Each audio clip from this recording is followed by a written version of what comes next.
ធ្វើបាត់ខោមួយប្តឹងទាសំណងរហូតដល់$67 លានអាមេរិកបាទនេះគឺជារឿងក្តីដ៏ល្បីល្បាញមួយកើតមានឡើងនៅឯសហរដ្ឋអាមេរិកសាវតារឿងគឺយ៉ាងដូចនេះនៅឆ្នាំ2005ក្នុងទីក្រុង Washington លោក Roy Pearson ដែលជាចៅក្រមបាទទទួលបន្ទុករឿងរដ្ឋបាលគាត់បានយកខោបាទដែលជាឈុតកៅអៅក្រហ្សេរបស់គាត់បាទអញ្ចឹងគាត់យកខោនឹងបាទទៅហាងបោកគក់មួយកន្លែងនៅហាងបោកគក់នៅទីនោះជាធម្មតាគេមានសេវាបន្ថែមដូចជាកាត់ជើងខោបាទដេសេរីបញ្ចេញបញ្ចូលចង្កេះអីជាដើមអញ្ចឹងទៅបាទអញ្ចឹងលោកPearson បានយកខោគាត់ទៅហាងបាទកាត់ដេនោះដែលមានឈ្មោះថា Custom Cleaner បាទដែលមានគ្រួសាររបស់លោកឆុងបាទដែលជាជនអន្តោប្រវេសន៍មកពីប្រទេសកូរ៉េគាត់ប្រកបអាជីវកម្មនោះអញ្ចឹងលោក Pearson បានឲ្យបាទលោកឆុងបាទដេបញ្ចូលចង្កេះឲ្យគាត់បាទហើយនឹងបោកគក់ផងដែរហើយខាងហាងរបស់លោកឆុងបានសន្យាថានៅក្នុងរយៈពេល2ថ្ងៃបាទខោនឹងនឹងរួចរាល់ហើយបាទនៅពេលថ្ងៃមកដល់បាទលោក Pearson បានទៅហាងរបស់លោកឆុងហើយបានសួររកខោរបស់គាត់ហើយនៅពេលនោះរកខោអត់ឃើញទេបាទអញ្ចឹងខាងហាងក៏បានព្យាយាមរកខោបាទអញ្ចឹងទីបំផុតទៅក៏បានរកឃើញខោរបស់លោក Pearson បាទយកមកឲ្យលោក Pearson ថានេះហើយគឺជាខោដែលលោកបានយកមកឲ្យដេបញ្ចូលចង្កេះខោហើយនឹងបោកគក់នោះបាទលោក Pearson ឯនេះវិញគាត់បានពិនិត្យមើលខោនឹងទៅគាត់ថាមិនមែនខោរបស់គាត់ទេខោគាត់មិនមែនអញ្ចឹងទេអញ្ចឹងក៏ចាប់ផ្ដើមបាទបង្កើតទៅជាទំនាស់ពាក្យសម្ដីតែយ៉ាងណាក៏ដោយបាទលោកឆុងបាទគាត់មិនចង់ឲ្យរឿងវែងឆ្ងាយគាត់ព្យាយាមសម្របសម្រួលចរចាជាមួយនឹងលោក Pearson បាទដោយលោកឆុងនឹងថាខោនឹងទិញតម្លៃតែ$800ទេឥឡូវលោកសុំសងបាទចំនួន$3000បាទលោក Pearson បាទលើកទី1លោក Pearson អត់ព្រមទេបាទអញ្ចឹងខាងម្ចាស់ហាងបាទលោកឆុងបាទបានឲ្យ$4600បាទលោក Pearson នេះអត់ព្រមទៀតអញ្ចឹងចរចាលើកទី3បាទលោកឆុងនឹងបានឡើងរហូតទៅដល់$12000អាមេរិកបាទលោក Pearson ក៏នៅតែបាទមិនព្រមដដែលបាទអញ្ចឹងនៅពេលនោះបាទលោក Pearson នេះចង់ពង្រីករឿងហ្នឹងឲ្យធំបាទដោយមិនចង់ដោះស្រាយក្រៅប្រព័ន្ធតុលាការទេបាទលោកសម្រេចចិត្តយករឿងហ្នឹងប្តឹងទៅតុលាការតែម្ដងបាទហើយ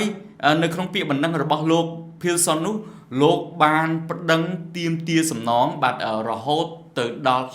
$67 លានអាមេរិកបាទហើយក្រោយមកទៀតបាទចុះនៅសល់$54 លានអាមេរិកក្រោយពីទទួលបានពាក្យបណ្ដឹងរបស់លោក Pearson ហើយតុលាការទីក្រុង Washington ក៏បានធ្វើនីតិវិធីជាបន្តបន្ទាប់ហើយនៅឆ្នាំ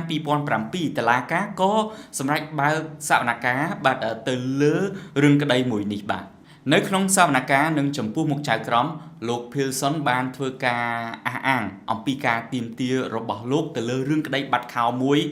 ដោយលោកបានធ្វើការបញ្យល់ថាបាទហាងរបស់លោកឆុងនេះបាទបើកដំណើរការបាទគឺប្រកបទៅដោយការបោកប្រាស់លោកលើកហេតុផលថាបាទទី1ពាក់ព័ន្ធទៅនឹងពាក្យស្លោកដែលដាក់នៅលើបង្អួចរបស់ហាងលោកឆុងនេះបាទពាក្យស្លោកចំនួន2ដែលលោកចាត់ទុកថាគឺជាការរំលោភបំពានទៅលើច្បាប់ស្តីពីការការពារអ្នកប្រើប្រាស់បាទពាក្យស្លោកទី1គឺ satisfaction guarantee ដែលយើងអាចបកប្រែថាបាទធានាគប់ចិត្តបាទពាក្យស្លោកទី2គឺ same day service មានន័យថាបាទសេវាកម្មក្នុងថ្ងៃតែមួយការងារនឹងរួចរាល់ក្នុងថ្ងៃតែមួយនឹងតែម្ដងបាទអញ្ចឹងឈរទៅលើពាក្យស្លោកពីរនេះលោក Pearson បានបញ្ជាក់ប្រាប់តុលាការថានេះគឺជាការផ្សាយពាណិជ្ជកម្មបាទដែលធ្វើឲ្យអតិថិជនទុកចិត្តបាទតែដល់ពេលទទួលយកសេវាទៅគឺពុំទទួលបានអ្វីដូចជាការផ្សព្វផ្សាយនោះទេបាទហេតុដូច្នេះហើយបាទលោក Pearson បានធ្វើការគណនាអំពីការទាមទាររបស់លោកទាមទារឲ្យតុលាការបាទសម្រាប់ទៅតាមការទាមទាររបស់លោកដោយការគណនាពីនៃហាងរបស់លោកឆុងបាទក្នុងមួយថ្ងៃនឹងចំនួន$1500អាមេរិកដូច្នេះយក$1500អាមេរិកនេះគុណនឹងចំនួនថ្ងៃដែលលោកឆុងបានបើកហាងដែលមានរយៈពេលប្រមាណជា 4-5 ឆ្នាំមកហើយនោះបាទអញ្ចឹងគុណទៅឃើញរាប់លាន$ហើយនៅពេលដែលឃើញចំនួនរួមនៃការផាកពីនៃក្នុងរយៈពេល 4-5 ឆ្នាំកន្លងមកហ្នឹងលោក Pearson ឲ្យគុណទៅនឹង3ទៀតបាទមានន័យថាលោកប្តឹងមនុស្ស3នាក់នៅក្នុងហាងហ្នឹង ទី1គឺលោកជីមណាំឆុងដែលជាឪពុកនិងជាម្ចាស់ហាងទី2គឺលោកស្រីស៊ូឆុងបាទដែលជាភរិយារបស់គាត់និងទី3គឺលោកខ្យុងសុងដែលជាកូនប្រុសរបស់លោកឆុងនឹងឯងបាទបន្ថែមទៅលើនេះលោកភីលសុនក៏បានទាមទារសំណងជំងឺចិត្តលោកបានលើកឡើងថាការបាត់ខោនេះបាទបានធ្វើឲ្យរូបលោកប៉ះពាល់ផ្លូវចិត្តបាទអញ្ចឹងលោកទាមទារសំណងជំងឺចិត្តចំនួន$2 លានអាមេរិកទៀតបាទទី3គឺលោកភីលសុនបានទាមទារបាទសំណងបាទអាចនិយាយបានថាវិជាការទាមទារប្លែកមួយបាទលោកថាលោកបាត់បង់ទំនុកចិត្តបាទទៅលើហាងរបស់លោកឆុងហើយបាទដូច្នេះលោកត្រូវទៅរកហាងផ្សេងនៅក្នុងតំបន់ដែលលោករស់នៅនោះដូច្នេះហើយលោកទាមទារឲ្យលោកឆុងបាទចេញថ្លៃជួលរថយន្តឲ្យលោកហើយលោកកណនី10ឆ្នាំទៅមុខចំពោះសំណងរបស់លោកបាទអញ្ចឹងលោកឆុងត្រូវសងមករូបលោកចំពោះថ្លៃជួលឡានយកកៅអៅរបស់លោកនឹងទៅទទួលសេវាបោកគក់និងសេវាកាត់ដេរផ្សេងៗណានៅហាងបោកគក់ផ្សេងទៀតនៅក្នុងតំបន់នោះសម្រាប់រយៈពេល10ឆ្នាំទៅមុខអញ្ចឹងទូទាត់លាត់សោយទៅបាទការទាមទារទាំង3ចំណុចហ្នឹងសរុបចូលទៅមានចំនួន$54 លានអាមេរិកបាទដោយឡែកចៅក្រមដែលកាន់សំណុំរឿងនេះវិញគឺលោកស្រី Judith Benoff បានធ្វើការសម្រេចសេចក្តីដោយច្រានចោលពាក្យបណ្ដឹងរបស់លោក Roy Pearson បាទក្នុងនោះចៅក្រមបានយកសំអាងហេតុសំខាន់ចំនួន4បាទធ្វើជាមូលដ្ឋាននៅក្នុងសាលក្រមច្រានចោលពាក្យបណ្ដឹងរបស់លោក Pearson បាទទី1ពាក់ព័ន្ធទៅនឹងការបកស្រាយច្បាប់បែបអវិចារណញ្ញាណបាទចៅក្រមបានលើកឡើងថាលោក Pearson អះអាងថាពាក្យធានាពេញចិត្តគឺជាការពន្យល់ដាច់ខាតប៉ុន្តែតុលាការបានសម្រេចថាគ្មានអ្នកប្រើប្រាស់ដែលមានស្មារតីធម្មតាណាម្នាក់យល់ថាពាក្យនេះមានន័យថាម្ចាស់ហាងត្រូវតែបំពេញតាមការទាមទារមិនសមហេតុផលឬក៏ទាមទារដោយបង្ខំរបស់អតិថិជននោះឡើយ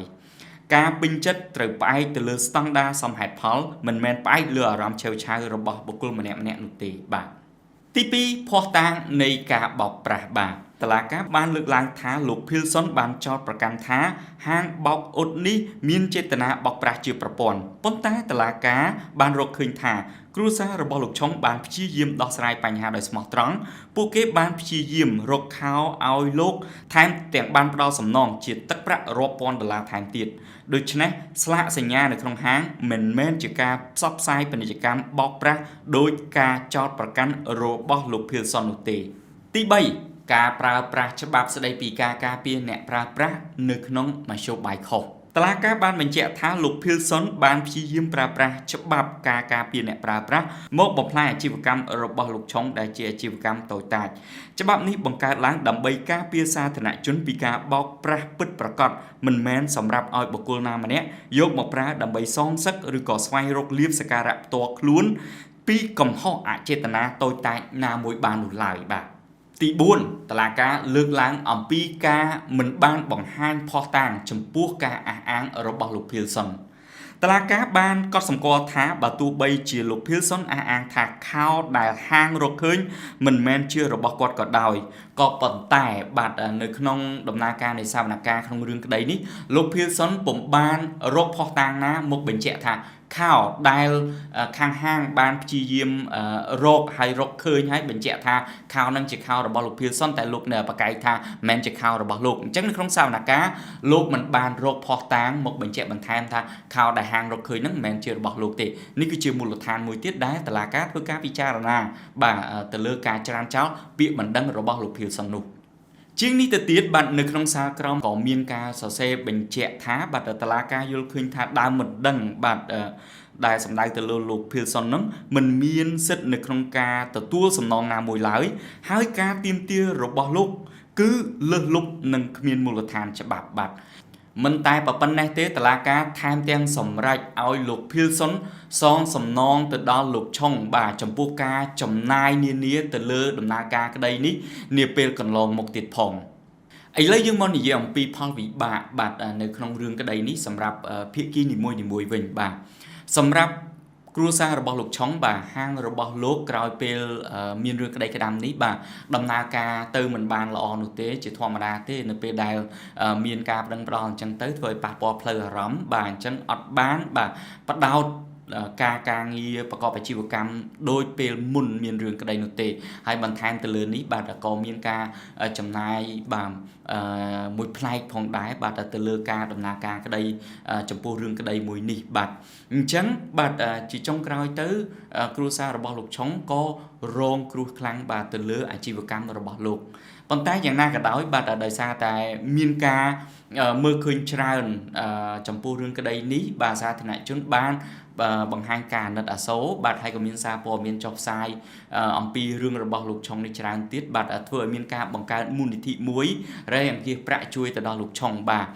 បានចំនួនបាទ$100,000សហរដ្ឋអាមេរិកផងដែរប៉ុន្តែទោះយ៉ាងណាក៏ដោយជាលទ្ធផលទៅលោកត្រូវបង្ខំចិត្តបាទបិទហាងរបស់លោកដោយសារតែការខាតបង់មិនអាចបន្តអាជីវកម្មបានទៀតនោះបាទឥឡូវយើងត្រឡប់មកមើលបាទតួឯកនៅក្នុងរឿងនេះបាទគឺលោក Pearson បាទដែលបង្កការប្តឹងផ្ដាល់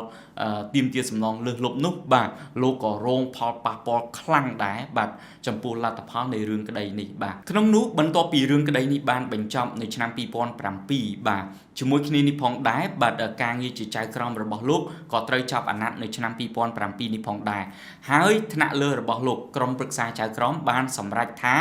មិនបន្តអាណត្តិឲ្យលោក Pearson ទៀតទេបាទដោយសារតែក្រុមប្រឹក្សាយល់ឃើញថារឿងក្តីរបស់លោក Pearson នេះបាទបង្ហាញឲ្យឃើញថាលោកខ្វះបុគ្គលិកលក្ខណៈនិងឥរិយាបថមារយាទសមរម្យជាចៅក្រមនិងខ្វះវិចារណញ្ញាណទៅលើផ្នែកច្បាប់ក្រោយមកបើទោះបីជាលោក Pearson មិនអាចបន្តការងារជាចៅក្រមក៏ពិតមែនក៏ប៉ុន្តែលោកមានអាជ្ញាប័ណ្ណមេធាវីបាទអញ្ចឹងលោកបន្តប្រកបការងារជាមេធាវីតែយ៉ាងណាក៏ដោយឈានចូលមកដល់ឆ្នាំ2020តុលាការបានសម្រេចបាទព្យួរអាជ្ញាប័ណ្ណមេធាវីរបស់លោក Pearson មិនឲ្យលោកប្រកបវិជ្ជាជីវៈមេធាវីចំនួន90ថ្ងៃបាទ